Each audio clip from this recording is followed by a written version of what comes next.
Agora são 11h55, é o Contraponto da Cultura, a voz do povo. Quem está no WhatsApp aí, meu caro Dante?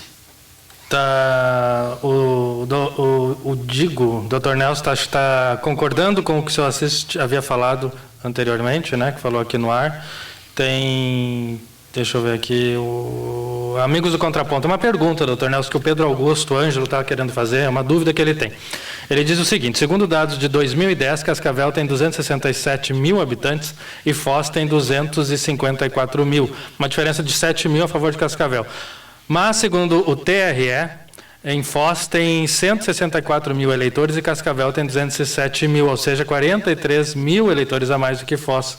Mas a população, a diferença é de 7 mil. Ele que não entendeu isso, ele gostaria de entender. É que, na verdade, pouca gente entende isso. Inclusive o prefeito da cidade, os candidatos a prefeito, eles fizeram uma série de pontos e contrapontos, né? Não, porque você mandou embora 30 mil habitantes e tal. Você tinha um comércio aqui em Foz do Iguaçu que ele foi regredindo bastante. No Sacoleiro, aquelas filas quilométricas aqui que nós tínhamos de ônibus, uma série de coisas, que migrou um pouco para Guaíra e que agora a gente não sabe onde é que está, porque o dólar a 3,60, 3,70 não convida ninguém.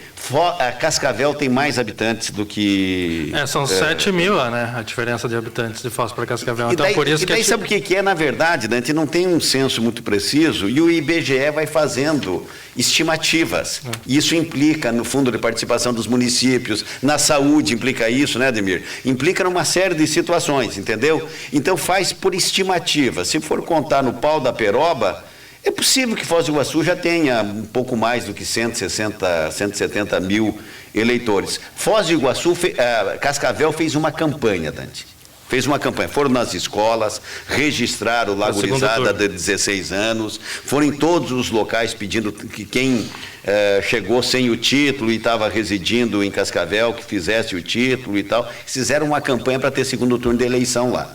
Nós não fizemos, não sei se alcançaria. Mas o fato é que a cidade não se mobilizou para isso. A estimativa do ano passado do IBGE era 312 mil habitantes em Cascavel. Exatamente. 312 e... Como nós chegamos a ter aqui a estimativa de 270 mil, né? Isso. E depois veio para 265. Tal.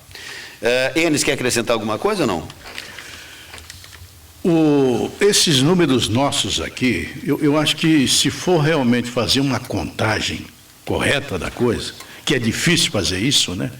Ou como você disse, ou é estimativa, ou é um número que está lá atrás, né? Que não levou em consideração muita coisa, né?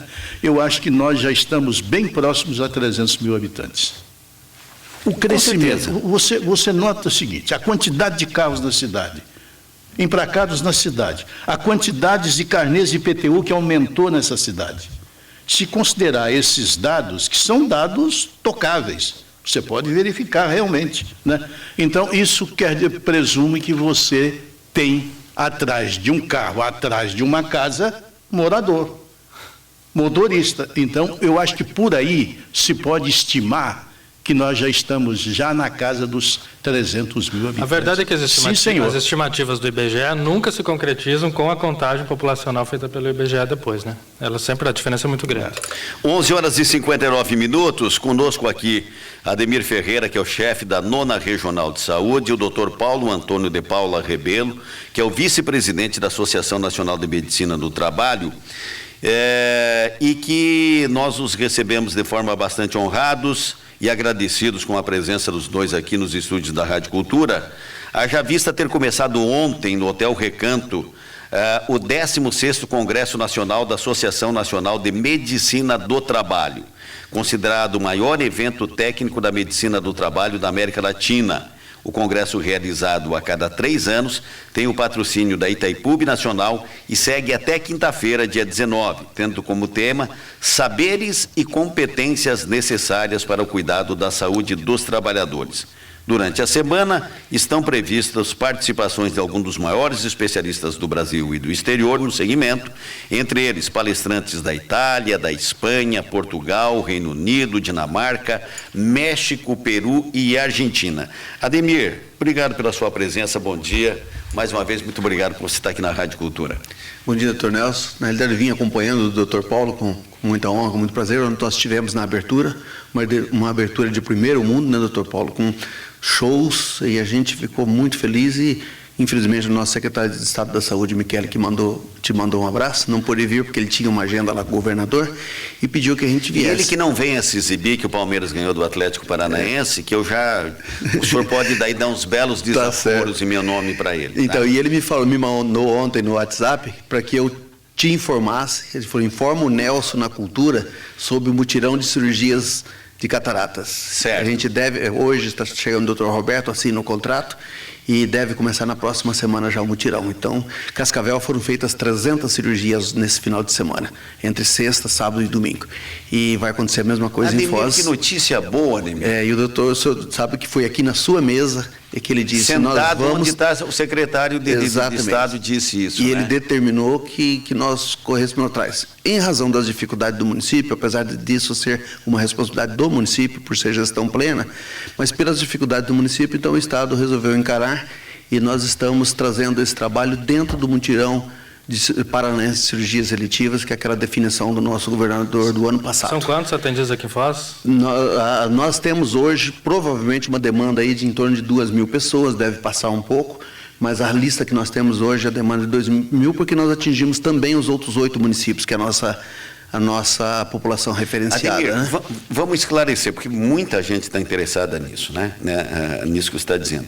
Como é que vai ser o procedimento disso? Onde? Qual é o local que nós faremos as... Vai ser no Hospital Municipal, naquela parte atrás ali, certo. E às 2h30 hoje nós temos uma reunião no poliambulatório, ele deve fechar um contrato com o poliambulatório para fazer trabalho lá também, não só de cataratas, aí todos os outros agravos dentro da oftalmologia, e deve iniciar já na semana que vem o mutirão de cirurgia de cataratas, a facoemulsificação que a gente conhece, né? E ao fazer o exame pré-operacional, se identificando outras patologias, serão agendados e iniciarão o processo já no próximo mês, e eles querem instalar, que seja o poliambulatório, por isso a reunião de hoje, será o centro de referência de oftalmo para o SUS na nossa região. Para o SUS. Nós temos excelentes profissionais e serviços em Foz do Iguaçu, mas no privado. Para o SUS seria esse, através do poliambulatório. Deixa eu te explorar, depois a gente conversa com o doutor Paulo.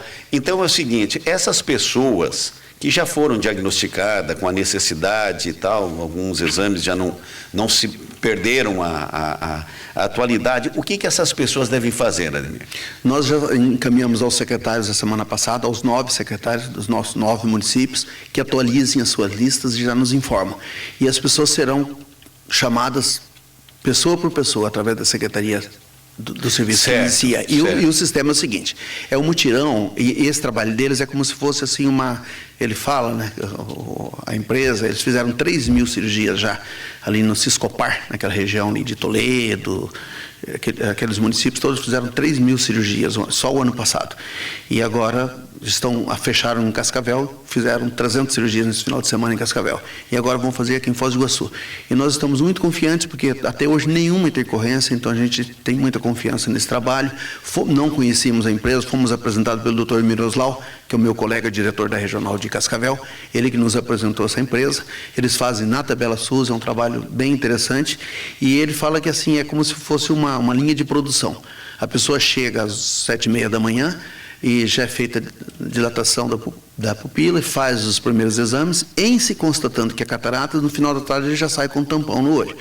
E se identificar outras patologias, aí serão, como eu disse, encaminhadas. Então, esse é o processo, deve ser iniciado já, e a gente tem muita confiança que os nossos pacientes, há tanto tempo esperando, serão atendidos. Em assinando o convênio hoje, segunda-feira, é possível que comece? Ele quer começar a fazer o primeiro mutirão ainda esse mês. Fechar o mês de maio já com o primeiro mutirão, com o primeiro dia. Por essa quantia relatada por você, Ademir, vale dizer que se um potencial de 300 cirurgias em final de mês, no mês dá 1.200 cirurgias. Na realidade... No final de semana, 300. Nós estamos pensando em 300 a 400 cirurgias por mês. Isso que nós estamos pensando. Por mês. Por mês. Fazendo todas essas, a gente chega logo à demanda reprimida, e lógico vão aparecer outros, né? E se o poliambulatório ficar como centro de referência, então a gente tem essa fé de que não haja mais a criação desse mutirão esperando, né? Essa é uma notícia maravilhosa. Então, e o secretário Michele pediu para que eu... Pediu não, ele manda, a gente né? agradece. Que falasse para o senhor que trouxesse essa informação. É, né? porque ele firmou o compromisso conosco, com Foz do Iguaçu, aqui, nesse programa, né? Então, até porque nesse processo de ontem, se me permite até fazer uma esticadinha, que o doutor Paulo que vai falar com a propriedade e o conhecimento dele, é esse cuidado que a gente precisa ter com a população, né? Se nós formos pela premissa da OMS de que a saúde não é apenas a ausência de uma patologia, mas um completo bem-estar físico, social e mental, nós precisamos buscar essa qualidade para a nossa população. Agora, imagina uma pessoa com problema de visão, com dificuldades, né? Qual a tranquilidade que ela vai ter, né? Tanto físico quanto mental e como social também, né? Então, esse trabalho que nós participamos a partir de ontem, que segue em Foz do Iguaçu, tem tudo a ver com o que nós vamos discutir aqui hoje. E aí a gente já uniu essa questão de começarmos o nosso mutirão, né, doutor Nelson? 12h06, o João Pardinho do Campos do Iguaçu, ele está ligando, está dizendo o seguinte, que no dia 1º fez uma cirurgia em um dos olhos. Ele está esperando para fazer no outro olho agora e ele pergunta o que tem que fazer para conseguir cirurgia. Eu não quero atropelar, mas é o seguinte, seu João, pelo que está relatando aqui o chefe da 9ª Regional de Saúde, o Ademir, tem uma lista que é do encargo da Secretaria de Saúde Municipal, que manterão contatos com as pessoas que estão na fila e com certeza vão chegar ao senhor. Mas fique de olho, se ninguém ligar, vai na secretaria, conversa e ligue, pergunte, porque... No próprio posto de saúde, as pessoas já começam a se apresentar para ver se o seu nome está lá. Se não estiver, já inicia o cadastramento. 12h07. Doutor Paulo, bom dia, obrigado pela sua presença aqui. O Congresso tem a expectativa que o senhor estava esperando, doutor? Bom dia, já boa tarde aos nossos ouvintes. Gostaria de agradecer a oportunidade de estar aqui na Rádio Cultura. E o Congresso, na verdade, ele superou as nossas expectativas, porque apesar da gente ter um número de participantes inferior ao que é a média de participação, devido à crise que a gente está passando, as dificuldades financeiras, então é um sucesso total. Nós estamos com 1.500 pessoas inscritas, mais os palestrantes, expositores, então nós temos aí em torno de 2.000 pessoas que estão aqui participando do nosso congresso e também desfrutando um pouco das belezas dessa região, que é uma situação geográfica especial. Então as pessoas estão se sentindo muito bem aqui em Foz do Iguaçu. Agora são 12h08. Enis, qual é a curiosidade que você tem para perguntar aos nossos convidados? Doutor Paulo, a medicina do trabalho, né, que, digamos, é a base praticamente do desenvolvimento de muitos países, né? Nós ficamos um longo tempo, sabe, olhando, pegando experiências de fora, tal coisa, mas ao que a gente percebe, né, eu sou um neófito nisso, mas eu fico vendo o seguinte: nós crescemos muito nessa área nos últimos anos. Mas o que é que ainda falta se eu comparar, por exemplo, com países como os Estados Unidos? O que é que falta para nós? Dinheiro? Dinheiro é sempre importante, né? A gente não consegue fazer grandes coisas com recursos escassos. Mas nós temos grandes diferenças. Primeira diferença que nós temos é a diversidade do nosso país, em que a gente tem pessoas trabalhando numa condição ainda bastante precária. Infelizmente, a gente vê pela imprensa notícias de pessoas num trabalho quase escravo, ou mesmo um trabalho escravo, utilização do trabalho de crianças. Então, essa diversidade de condições em que a gente tem pessoas atuando na mais alta tecnologia, produzindo aviões, produzindo produtos que são exportados e consumidos no mundo inteiro. O Brasil com excelência nessas áreas, né? Exploração de petróleo em águas profundas. A gente tem aquela situação da Belíndia, né? A mistura do desenvolvimento com o subdesenvolvimento.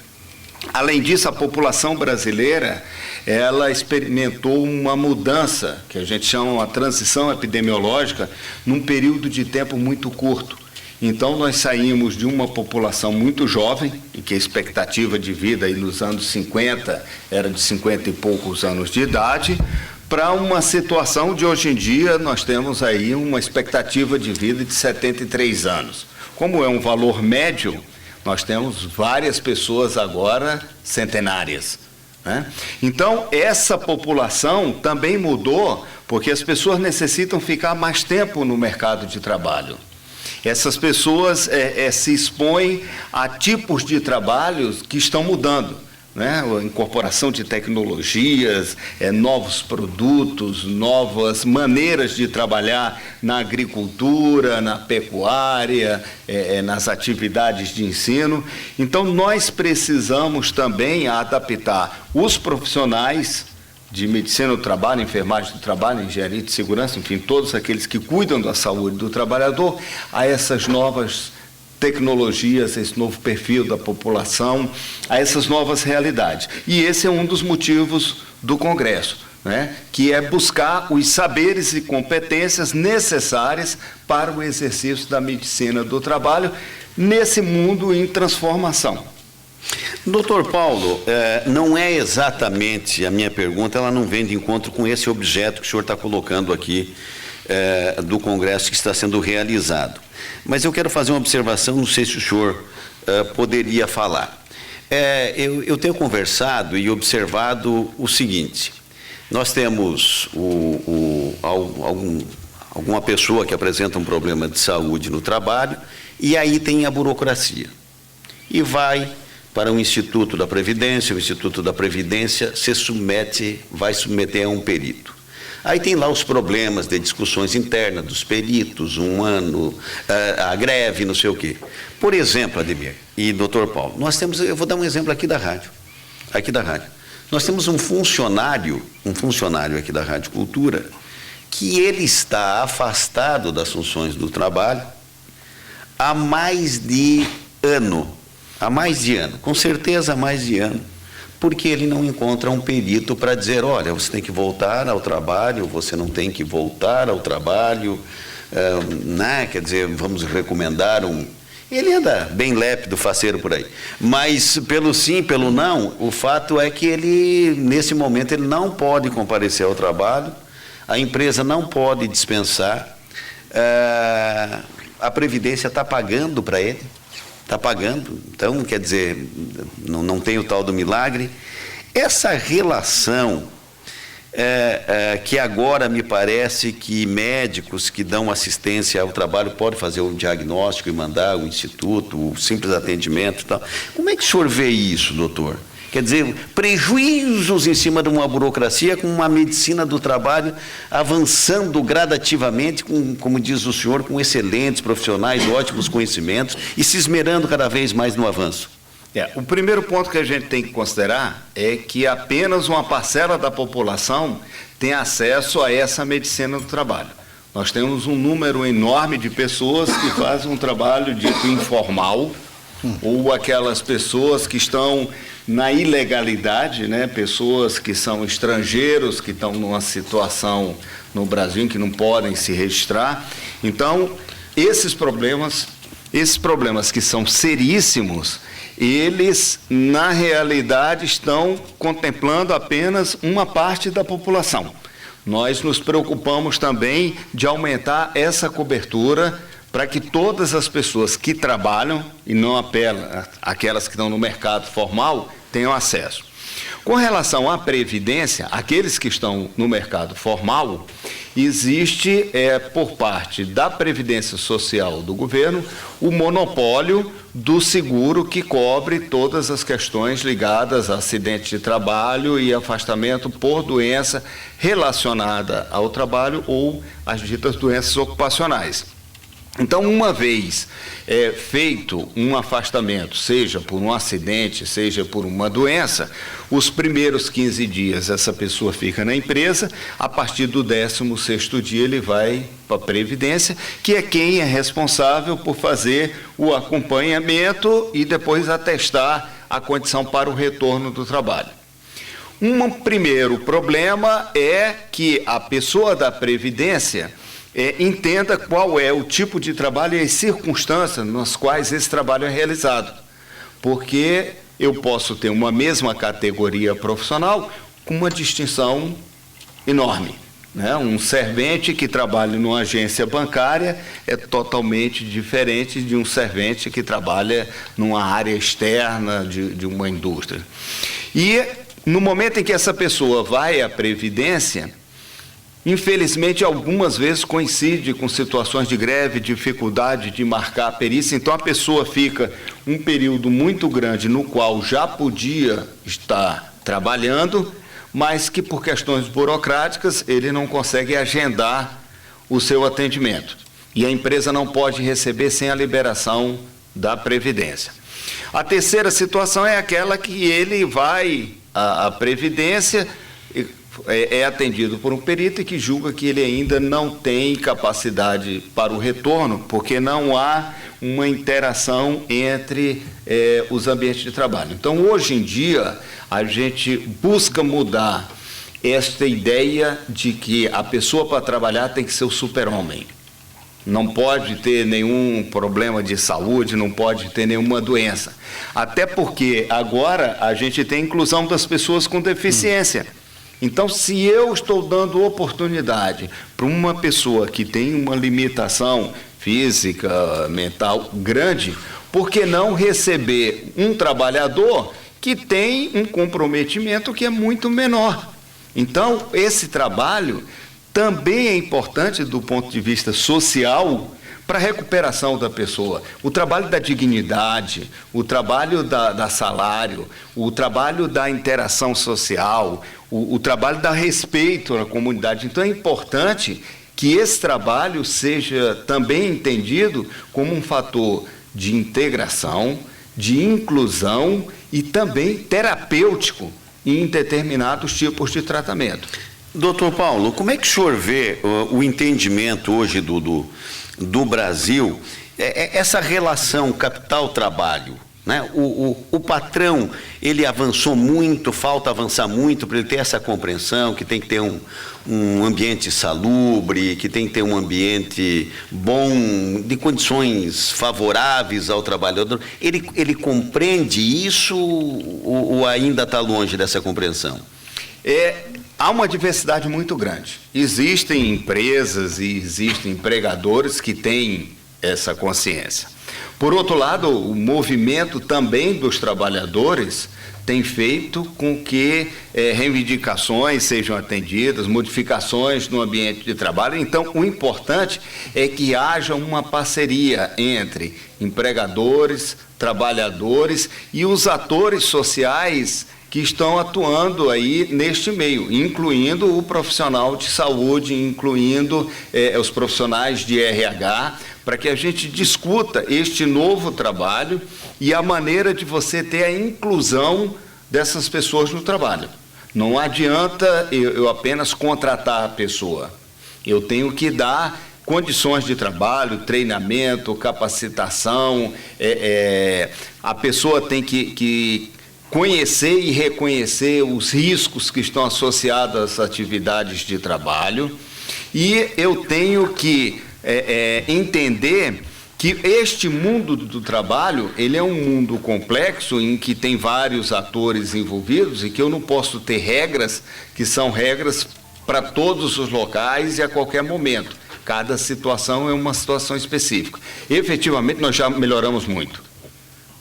Esse exemplo da inclusão das pessoas com deficiência é um exemplo muito rico de modificação da atitude das pessoas em relação ao trabalho. Mas, efetivamente, a gente ainda tem aquelas pessoas que a gente diz, né, que faz o corpo mole, aquelas pessoas que querem usar uma situação em um ganho próprio, quando a gente tem que pensar esse trabalho como sendo não um promotor de doença, mas um promotor de saúde e de riqueza. Doutor Paulo, fiz essa pergunta ao senhor, exatamente quando o senhor entra na questão do portador de deficiência.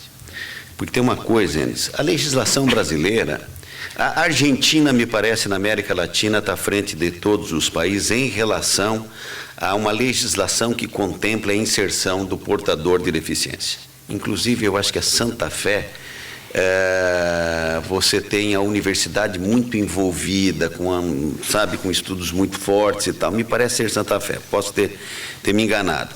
No Brasil, vamos dizer assim, até obriga um determinado número de funcionários em cada empresa a você ter você contratar um portador. O problema é uma questão de entendimento, Ademir. O mundo é altamente competitivo, rápido demais e tal. Então, e aí tem aquela história. Muitas vezes se contrata, mas não empresta dignidade ao portador da deficiência física, como ele exercendo uma profissão. Ele não é arquivista, ele não é telefonista, ele está ali como que se o fiscal do trabalho aparecesse, diz, não, nós temos aqui alguém empregado, está aqui o olherite e tal, e quando não, deixa ele vir só no sábado de manhã, que daí não atrapalha muito e tal. Então, o que é que nós brasileiros temos que entender? Se for para fazer uma competição de exigências tal que o portador de deficiência física não consegue responder, tal qual aquele que não as tem, nós não podemos falar em inserção. Ou nós entramos num entendimento de que, mesmo nesse mundo competitivo, mesmo nesse mundo de rapidez, mesmo e tal, nós temos isso aqui. Ou seja, portadores de deficiência física. E nós temos que... Porque nós temos mais de 25 milhões que de unha encravada, de mirar, comprometimento, motor e tal, o psíquico, enfim, você tem taxados de portadores de deficiência. Esse é um assunto, e eu me interesso muito por isso, para ver até onde nós vamos, aonde nós avançamos. Com a FIEP em Curitiba, o Edson tem dispensado um largo e bom tempo para essa questão, como fazer a inserção. Estou falando do presidente atual da FIEP. Mas, Ademir, você queria colocar alguma coisa? Voltando àquele assunto da questão da perícia, que o senhor colocou muito bem, eu quero dar uma de entrevistador aqui e ver a opinião do Dr. Paulo. Nós temos hoje, em razão dessas dificuldades da perícia, algumas decisões judiciais, a judicialização nessa área também, em que determina que o Estado, nós recebemos ofício, é uma determinação judicial, que a gente apresente perito do nosso quadro para atender essa ausência, não só para aposentadoria, até para receber alguma coisa com relação ao auxílio, por exemplo, de uma empresa de seguradora. E aí, doutor, eu queria a opinião do senhor com relação a isso. Primeiro, o senhor pega a Lei 8080, no seu capítulo 4 e artigos seguintes, dizendo onde se aplica o recurso do SUS. Em nenhuma legislação do SUS, do Sistema Único de Saúde, eu vi onde se gaste dinheiro com perito. O dinheiro do SUS é para prevenção, vigilância, tratamento das pessoas. Não é para fazer peritagem, a perícia. E nós temos essa posição, muitas vezes, bem enfática, da judicialização nos exigindo. Não temos médico para isso. Por exemplo, aqui em Foz do Iguaçu nós não temos um atendimento de saúde do Estado, porque é o município que faz, o Estado fiscaliza, controla, apoia, trabalha. Como que o senhor veria essa situação? O senhor entende como sendo real a necessidade de cumprir, deixando de cumprir o que diz a própria lei do SUS, a 8080, desde 1990? Como que o senhor entende isso? Ou se teria que o próprio judiciário, talvez, nomear essa equipe de perito, ter no seu quadro essa equipe de perito? A atividade de perícia médica, ela é uma atividade que demanda um treinamento, uma capacitação. A perícia médica da Previdência Social é uma carreira de Estado. E há muito tempo que não há nenhum concurso, não há uma reposição dos quadros da Previdência. E, ao mesmo tempo, a gente teve uma demanda de atendimentos. Então, o problema maior da Previdência é que ela não consegue dar conta do tamanho da demanda. E aí está buscando algumas alternativas para reduzir as filas de espera. Uma delas seria ter uma lista de condições de doenças em que a pessoa já teria um período pré-determinado, então fez uma cirurgia de catarata, vai ter 1 semana, 15 dias, então independeria da perícia. O segundo é tentar transferir isso para um médico assistente, transferir isso para uma secretaria de saúde. E a gente sabe que tem problema, da mesma maneira que o médico do trabalho não deve atuar como assistente de perícia da empresa, porque ele tem uma relação médico-paciente em que ele sabe informações que a empresa não pode saber, porque ele sabe porque tem a relação médico-paciente. Da mesma maneira, o médico assistente, ele tem uma relação com o paciente dele que não é a relação pericial, de avaliação de capacidade de trabalho. E, muitas vezes, não tem nem o conhecimento de como esse trabalho se realiza. A pessoa chegar para o médico lá e dizer, olha, eu trabalho no estúdio de uma rádio. Será que o médico sabe como é que é o estúdio? Ele sabe as atividades que tem dentro de um estúdio para dizer se aquela pessoa, por exemplo, com uma fratura de mão pode trabalhar ou não? Então, para isso é que existe o médico do trabalho e o perito da Previdência.